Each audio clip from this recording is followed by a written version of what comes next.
सक्ताः कर्मण्य विद्वांसो यथा कुर्वन्ति भारत कुर्यात विद्वान तथा सक्तः चिकीर्षुर्लोक संग्रहम्। हे भारत, कर्म तो अज्ञानी भी करते हैं, परंतु केवल अपने निहित स्वार्थ की दृष्टि से।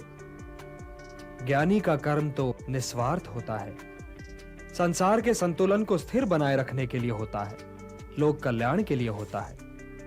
इसलिए हे पार्थ, अपने मन पर कोई बोझ न लो, अपना कर्म मुझे अर्पण कर दो और यह धर्म युद्ध करो। कर्तव्य पालन के मार्ग पर तो मृत्यु भी कल्याणकारी हो जाती है।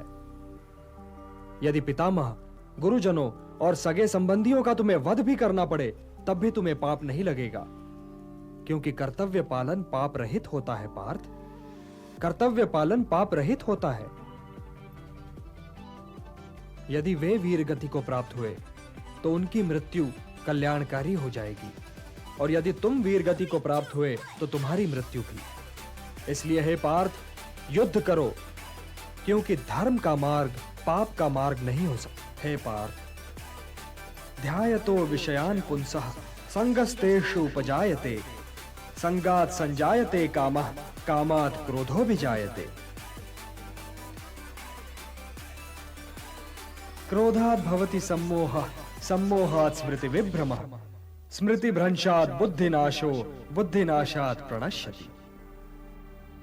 हे पार्थ, सामान्य पुरुष विषय का ध्यान करता है और विषय का ध्यान उसे आसक्त बना देता है।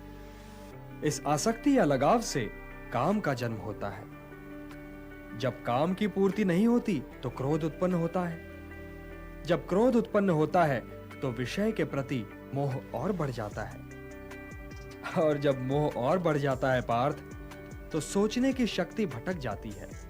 जब सोचने की शक्ति भटक जाती है तो बुद्धि का नाश होता है, और जब बुद्धि का नाश होता है तो मनुष्य का सर्वनाश हो जाता है।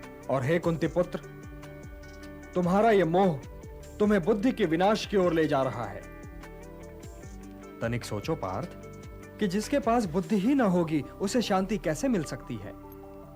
वो तो शांति और अशांति में अंतर ही नहीं कर सकता, और जो शांति को अशांति से अलग तक नहीं कर सकता, वो भला कैसे सुखी हो सकता है? हे पार्थ, जैसे पवन के झोंके नाव को भटका देते हैं, वैसे ही कामनाएं बुद्धि को भटका देती हैं।